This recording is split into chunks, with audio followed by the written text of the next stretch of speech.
Did one of history's most notorious villains, Adolf Hitler, escape with his evildoers to Argentina? Or did he unalive himself in a bunker in April 1945?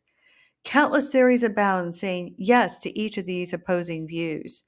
The History Channel's docuseries, Hunting Hitler, is, quote, an FBI cold case that has laid dormant for 70 years, leads a group of world renowned investigators on the ultimate manhunt to finally answer the question: did Adolf Hitler survive World War II?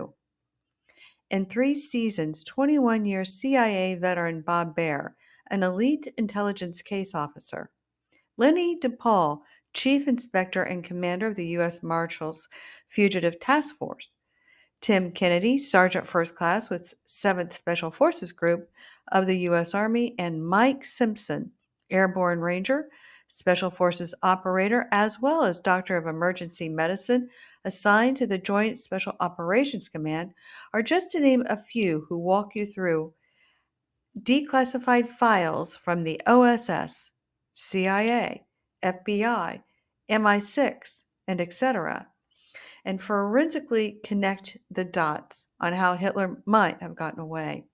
It is clear these agencies believed he did. There are still questions as to exactly how he got out in the last hours before the complete fall of Berlin.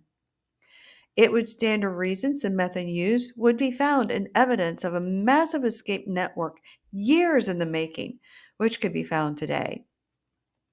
In giving this reader a deeper context, I recommend jumping on YouTube and watching this series. It's well done, and I'll leave the link for you in the description box below. It'll get you started. But for this video, I'm walking through my associated remote viewing to learn how they did it, who helped, how did he manage it, who surrounded him, where did he live, how long did he live, and which escape route theories are accurate, of course, energetically speaking. And as always, because we are on FluffTube, not only is this for entertainment purposes only, it is also my opinion, and opinions are not facts. So, with that said, let's get into it. My remote view recap. So, the first question: did Hitler die in the bunker? I got an absolute no, he did not. He was highly anxiety ridden about having to commit the S word, but he feared being captured by the Russians worse. Look at it. He was one of the most sought after villain in those days, and it wouldn't have been an easy crossing over for him if the Russians had got a hold of him. But he had a lot going on. First of all, he's a psychopath, so he's already, paranoid. To boost that, he's being surrounded. And he knows that if he is caught, his unaliving process is going to be so unbelievable and take so long to do it. He feels that he needs to take care of it himself. The question then becomes, make it quick by my own, or take the chance in trying to escape and maybe be caught. And the getting caught part was just unacceptable to him. The thing that sort of bothered me about that whole process, though, if he came up and say he was met by Russian soldiers who surround him with a gun, how easy would it be for him just to off himself there? But at any rate, this is what I get energetically. Now, if I were to take that scene in the bunker back just maybe 2 or 3 weeks, he had a second in command. And I learned through this series it was Martin Bormann. And Martin Bormann, it feels as though he was taking charge of what was happening in the last maybe couple of even months before Hitler got himself boxed in his bunker. And when he was doing that, I do see an exchange from a doctor handing him syringes. Like they're in this case, they're in a box, and they're syringes with medicine. And it's basically to put Hitler out, not to unalive him, but cause him to go unconscious. And he had one, he had two. And I clearly see two. So maybe Ava was part of the equation. I don't know. I do see that there were two syringes with medicine to put him to sleep or make him unconscious. So, with that, this whole run up, I do see Hitler. He does come out. There is footage of him coming out. He's meeting with his young soldiers and his old soldiers, and he's giving them, the let's hang in there, defend Berlin, and I'm still here with you, kind of that rah rah speech. And I feel at the time, Hitler, in his crazed mind, thought that these old men and children could turn the tide of a war. And see, Martin Bormann and several others knew that wasn't the case. They were just trying, look, we got to get out of here. We got to take option A, option B, option C, but we got to get out of here. But I felt Hitler, he was too scared. If I dart out of here, I'm going to be nabbed. And he goes, I don't feel like I'll see it coming. I'm gonna get nabbed, and then it's gonna be really bad. So I'm just gonna be brave enough, and I'm gonna do it. So it feels to me he does run up to the 30th line. I feel like Bormann is like, that's it, I'm done. He needs, in Bormann's mind, when I tuned into him, because I've been doing this remote viewing of the situation for a couple of weeks now. And when I tuned into Bormann, his perspective, why didn't you just escape? And you know what? Every man for himself. But that didn't take place. The key officials got away. Adolf Eichmann, he was found in 1962, and they took him to Israel and tried and hanged him. So they got away, and there's evidence for that, but we're not going to go in that here. We're talking about the remote view. More Bormann, from my perspective, is that he felt he needed Hitler as the figurehead. And even though he felt he was the one in charge, nobody was going to follow him like they follow Hitler. And so he needed to preserve Hitler. It was to the Reich best interest for Hitler to survive and not to do the S word in his sitting room in the Fuhrer bunker. So on April 30th, I feel like he was really struggling. And I feel that Bormann came in. He goes, look, it's okay. I've got some medicine. I can give you an injection here, and it will relax you enough that when you are ready, it won't be so hard for you. And so I feel like they, Ava and Adolf, agreed to get the calming medicine, if you will, to help them do the S word. Okay. So, but I also feel Bormann was in the room with them when this took place. Now, there's contradictory notions about this. You know, was there anybody in there? Was there not? And we can argue that 10 ways to Sunday. But what I got in the remote view session was not only was he in there, he gave him the shots, they passed out. He basically has one other person come in to help him with the unalived, in quotation marks, bodies. And they lay him out on these stretchers and they cover him with a blanket. Now, before he opens that door, I jumped ahead of myself, forgive me. I feel like he discharges the gun. So there can be, quote, the people, the witnesses, quote unquote, that are on the outside with the door closed of the sitting room. They can attest, we heard a gunshot. There were the bodies. They were on a stretcher. They were covered by blankets. That much we do know. The legs were showing, and that was done on purpose so they can see Ava's legs. They can see Hitler's legs, and I think his signature black pants is what I keep getting, and his signature black shoes. So they're seeing his legs, their bodies being taken out. Now, when they get to a certain point, I feel like there's about 6 people. Now, once you get through that little muck of people that's on the other side of the door, quote and unquote, witnessing the unaliving, um, it feels that a total of six, Martin Bormann being one of the six, was in a place with this other guy. So there was four others that came, that got them moved to a place where they could change their clothes.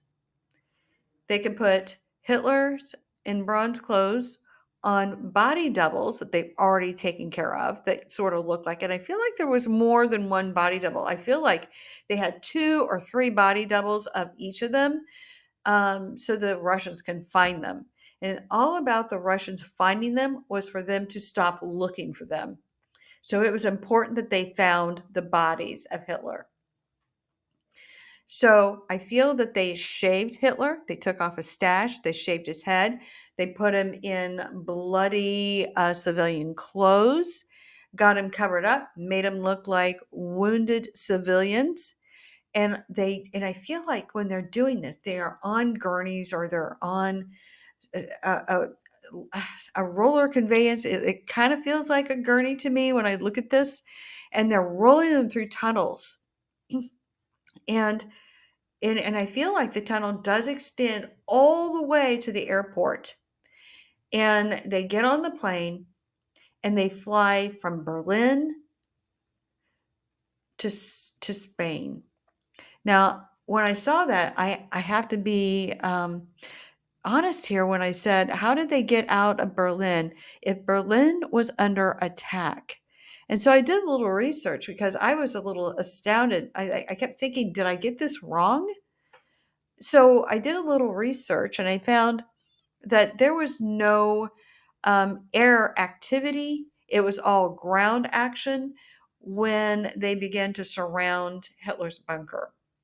So if he had the means to escape through a tunnel to the airport, then yes, he could definitely get away by airplane. Um, and I did find on that series, they did show how there was a tunnel that got from the Fuhrer bunker all the way to the airport. Now, there was some discussion once he got there, did he go to Norway or did he go to Spain? And I went to a monastery in Spain for sure. And it was clearly there, but I felt like he was there for like several days. Um, but I felt like they felt like, you know what? We've got to get him out of here. And then it became, how do we do it? Do we take option A, B, C, or D? Because they had several. One of the options was to put Hitler on a U-boat and take him all the way to Argentina. But I felt like that's not what happened. And when I remote viewed this, I could see him in an airplane and could see him flying at night. I mean, that was like a lot. And so I chuckled to myself when I watched the show and they're talking about, oh, they could have had a U-boat surface and refuel them. Because I was like, how could he go by plane from Spain to Argentina? And so with what he had, that was too far of a distance. He would need to refuel. So one of the things my dad taught me to do when I was 14 was to fly, and he belonged to EAA. And so one of the questions like, that is so far. How did he do that? And then when they talked about the submarine coming up and refueling a seaplane, all I heard was just ding, ding, ding, ding. That was right. And then I was like, that felt right. That's why the remote viewing kept showing me he was flying there. But it was a process. And it felt like too, the U-boat, the longer you are not in Argentina, the longer you are at risk of being taken out. And even though they had this wide swath of U-boats to go from Norway and parts of Spain and the Canary Islands to Argentina, um, there was almost like a highway there. They could still be caught and still be sunk. And they didn't want to take that chance. So it felt like the lesser of evils was speed was the key. And they had to get Adolf there right away. Like, we need to get him there right away. So I do feel they went from Spain to the Canary Islands, and from the Canary Islands, by seaplane, they went as far as they could. They landed and they were able to communicate somehow, some way with a sub that surfaced in the nearby waters. that got to them and was able to refuel them. They took off and they went on to Argentina. Now, that was risky in of itself because there was no guarantee that the weather would be conducive. There is a certain amount of chop in the waves that's not going to allow for a seaplane to land. So, but I felt like there was a contingency for that.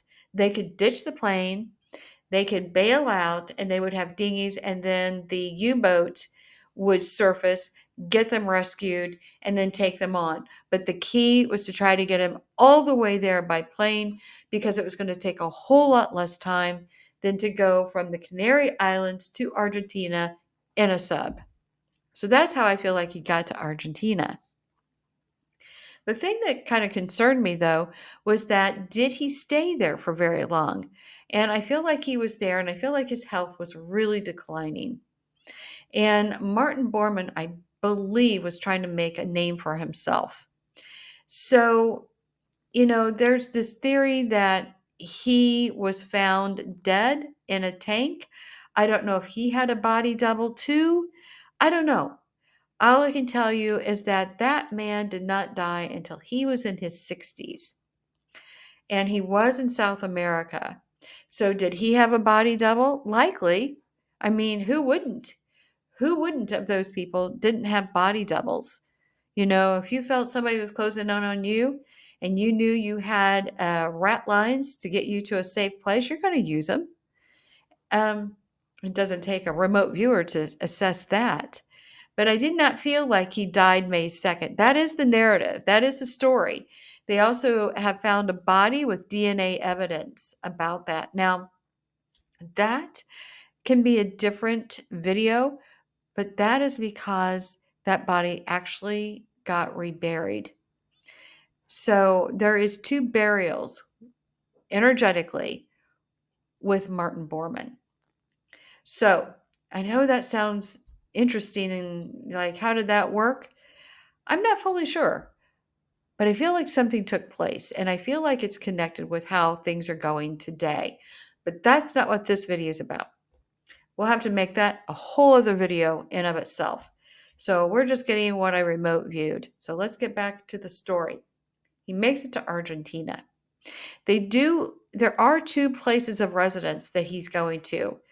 And I think he kind of moves around and I feel him sort of traveling because he doesn't feel completely safe, even though I feel like he is really highly protected. He is a high value target. He is highly protected by some of the most professionals that are left at that time. And I do feel that when Perón, the president who was popular at the time, who relocated all these Nazis into his country, when he fell, I feel like Hitler made his way up to Chile. I feel like when he died in Chile. That's where I have him stopping. I also have him at the age of 74. And Bormann, I feel like he died in his mid 60s. And I do feel there's two burials with him. So that might be something to look at another time, is to see why there were two burials. And it just seems contrived. We need some DNA evidence. Where is he? Okay, let's dig him up, put him over here. Because I think I don't think this crazy, nutty faction completely disintegrated.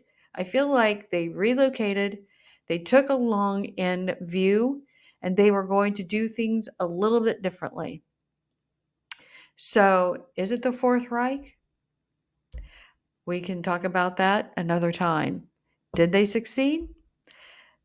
Today, I would say that Hitler did make it out of the bunker.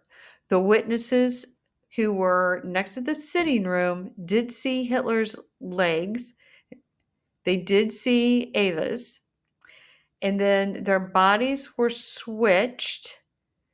Clothes were switched with dead bodies they would look like body doubles.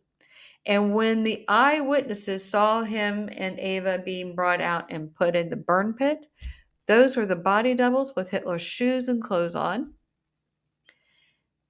They shaved his mustache, shaved his head, got him moved through the tunnels to the airport, flew to Spain, was there for about a week or so, went to the Canary Islands, got on another seaplane, went to Argentina, landing once, landing once